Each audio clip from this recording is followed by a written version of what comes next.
Hello friends, welcome to my channel. Today we are going to discuss about shortest job for scheduling algorithm. దీంట్లో మనకి primitive scheduling algorithm ఉంది, non primitive scheduling algorithm కూడా ఉంది. First ఈ ఎస్జేఎఫ్ scheduling అల్గారిథంలో non primitive version చూద్దాం. Right, so ఇక్కడ మనం కొన్ని ప్రాసెస్ రీడ్ చేసాము అండ్ వాటి అరైవల్ టైమ్స్ అండ్ బర్స్ టైమ్స్ కూడా రీడ్ చేసుకున్నాం. సో అరైవల్ టైమ్స్ వచ్చేసి process 1 arrived at 0 and process 2 arrived at 1, process 3 arrived at 2 and so on. అలాగే బర్స్ టైమ్స్ ప్రాసెస్ 1 బర్స్ టైమ్ వచ్చేసి 6, ప్రాసెస్ 2 బర్స్ టైమ్ వచ్చేసి 4 and so on. Right, so ఇప్పుడు మనం ఈ given data నుంచి మనం గ్యాంట్ చార్ట్ కన్స్ట్రక్ట్ చేస్తాం first. So Gantt chart construct చేసేటప్పుడు ఇప్పుడు first shortest job first scheduling అల్గారిథంలో మనం ఫస్ట్ కాన్సన్ట్రేట్ చేసేది బర్స్ట్ టైమ్స్ మీద. ఎందుకు అంటే ఏ ప్రాసెస్ యొక్క బర్స్ట్ టైం అయితే లీస్ట్ ఉందో దాన్ని ఫస్ట్ మనం ఎగ్జిక్యూట్ చేయాలి. సో ఈ బర్స్ట్ టైమ్స్లో ఏది లీస్ట్ ఉంది అంటే థర్డ్ ప్రాసెస్ P3. సో దీనికి బర్స్ట్ టైం వచ్చేసి 1 ఉంది. సో ఇదే ఫస్ట్ ఎగ్జిక్యూట్ అవ్వాలి. దెన్ 3 ఉన్నటువంటి ఈ ప్రాసెస్ P4 నెక్స్ట్ ఎగ్జిక్యూట్ అవ్వాలి. Next P2, next P1, next P5. So burst టైమ్స్ని బేస్ చేసుకుని ఏదైతే షార్టెస్ట్ జాబ్ ఉందో, షార్టెస్ట్ బర్స్ట్ టైం ఉందో అదే ఫస్ట్ ఎగ్జిక్యూట్ చేయాలి. కానీ మనం ఇక్కడ అరైవల్ టైమ్స్ని బేస్ చేసుకుని మన బర్స్ట్ టైమ్స్ని కన్సిడర్ చేయడం జరుగుతుంది. ఇప్పుడు దీంట్లో లీస్ట్ అరైవల్ టైం ఉన్నది ఏంటి అంటే process P1, that is 0. So ఇప్పుడు 0th అరైవల్ టైం దగ్గర ఏదైతే ప్రాసెస్ అరైవ్ అయినాయో దాంట్లో ఉన్న షార్టెస్ట్ జాబ్ని మనం ఫైండ్ అవుట్ చేస్తాం. సో ప్రాసెస్ అరైవల్ టైం 0 దగ్గర ఉన్నటువంటి available process only P1. So first మనం ప్రతి అరైవల్ టైం దగ్గర ప్రాసెస్ నేమ్స్ మెన్షన్ చేసుకుంటూ ఉంటాం. ఫస్ట్ ఏది అవైలబుల్ ప్రాసెస్ ఉంది ఎక్కడ మనకి అంటే that is process P1. So at arrival time 0 process P1 ఒక్కటే అవైలబుల్ ఉంది. రిమైనింగ్ అన్ని ప్రాసెస్ కూడా వేరే అరైవల్ టైమ్స్ ఉన్నాయి. అంటే 0 దగ్గర ఉన్న ఒకే ఒక ప్రాసెస్ P1. ఇప్పుడు P1 ఒక్కటే అవైలబుల్ కాబట్టి దీంట్లో మనం దాని బర్స్ట్ టైమ్స్ని బేస్ చేసుకుని షార్టెస్ట్ జాబ్ని ఫైండ్ అవుట్ చేయాలి. కానీ ఒకే ప్రాసెస్ అవైలబుల్ ఉంది కాబట్టి ఆ బర్స్ట్ టైం ఎంత ఉంటే అంత మనం షెడ్యూల్ చేసేయచ్చు. రైట్, సో ఇప్పుడు గ్యాంట్ చార్ట్లో మనం P1ని షెడ్యూల్ చేసాం. సో ఎక్కడ స్టార్ట్ అయింది P1? 0. సో మనం బర్స్ట్ టైం ఎంత ఉంటే అంత ఎగ్జిక్యూట్ చేసేయచ్చు. ఎందుకంటే ఇది షార్టెస్ట్ జాబ్ ఫస్ట్లో నాన్ ప్రీమిటివ్ షెడ్యూలింగ్ అల్గారిథం కాబట్టి నాన్ ప్రీమిటివ్ షెడ్యూలింగ్ అల్గారిథంలో మనకి బర్స్ట్ టైం ఎంత ఉంటే అంత కంప్లీట్గా ఎగ్జిక్యూట్ చేసేస్తాం. సో నాన్ ప్రీమిషన్ మీన్స్ కంప్లీట్గా ఎగ్జిక్యూట్ అయిపోవాలి ఆ ప్రాసెస్. సో అప్పుడే మనం నెక్స్ట్ ప్రాసెస్కి జంప్ అవుతాం. సో ఇప్పుడు P1 బర్స్ట్ టైం ఎంత? 6 కాబట్టి 0 నుంచి 6 వరకు ప్రాసెస్ P1 ఎగ్జిక్యూట్ అవుతుంది. రైట్, నెక్స్ట్ ఇప్పుడు ఈ సర్టెన్ పీరియడ్లో అంటే 0 నుంచి 6 వరకు ఈ టైం పీరియడ్లో ఎన్ని ప్రాసెస్ అరైవ్ అయినాయి మనం ఇప్పుడు ఫైండ్ అవుట్ చేస్తాం. సో 0 నుంచి 6 వరకు ఏమేం ప్రాసెస్ అరైవ్ అయినాయి? That is first time unit దగ్గర P2 అరైవ్ అయింది, నెక్స్ట్ P2 అరైవ్ అయింది, నెక్స్ట్ P3 అరైవ్ అయింది, నెక్స్ట్ P4 అరైవ్ అయింది, నెక్స్ట్ P5 కూడా అరైవ్ అయిపోయింది. అంటే 0 నుంచి 6 వరకు రిమైనింగ్ అన్ని ప్రాసెస్ కూడా అరైవ్ అయిపోయినాయి. ఆల్రెడీ P1 ప్రాసెస్ కంప్లీట్ అయిపోయింది, ఎగ్జిక్యూషన్ కంప్లీట్ అయిపోయింది. ఇప్పుడు అరైవ్ అయిపోయినటువంటి అవైలబుల్ ఉన్నటువంటి ఈ ప్రాసెస్ అన్నిటిలో మనం షార్టెస్ట్ జాబ్ని ఫైండ్ అవుట్ చేయాలి. అంటే ఆల్రెడీ P1 కంప్లీట్ అయిపోయింది కాబట్టి దీన్ని ఇగ్నోర్ చేసేస్తూ మనం P1, P2, P3, P4 అన్నీ P2, P3, P4, P5 అన్ని అవైలబుల్ ప్రాసెస్లోంచి షార్టెస్ట్ జాబ్ని ఫైండ్ అవుట్ చేస్తాం. ఎలా అంటే by using burst times. So ఇక్కడ చూడండి burst times P1 4, P2 4, P3 1, P4 3, P5 7. So వీటిలో షార్టెస్ట్ వచ్చేసి P3. సో ఇప్పుడు మనం P3ని షెడ్యూల్ చేస్తాం.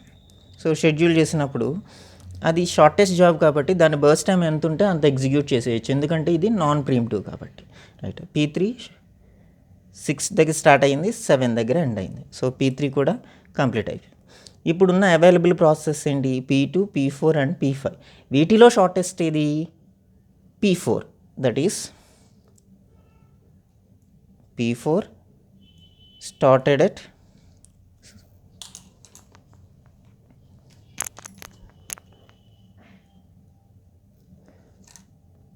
P4 started at 7, ended at 10. Right. P4 started at 7 and ended at 10. Next shortest burst time ఉన్న process ఏంటి? P2 4, P5 7. 4 7, that is P2 is the shortest job. So started at 10, ended at 14. Next P5 started at 14, ended at 21. That is 14 plus 7, that is 21. So అన్ని process కూడా మనకి execution complete అయిపోయినాయి కదా. So ఇప్పుడు దీని నుంచి మనం కంప్లీషన్ టైం ఫైండ్ అవుట్ చేస్తాం.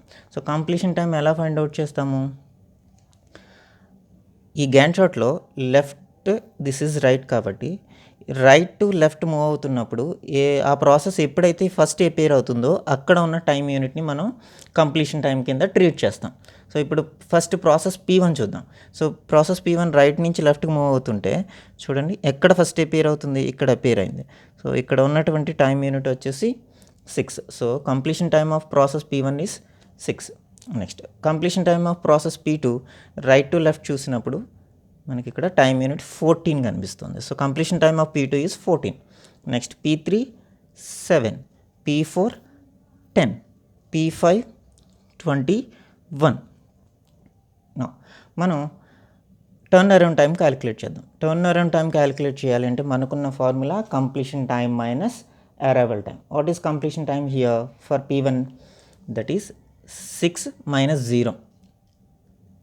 6, 14 minus 1, 13, 7 minus 2, 5, 7, that is 17. Next, waiting time.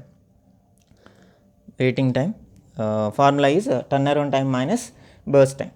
So turnaround time 6 minus 6, that is 0. 13 minus 4, that is 9. 4, 4 and 10. So these are all the things.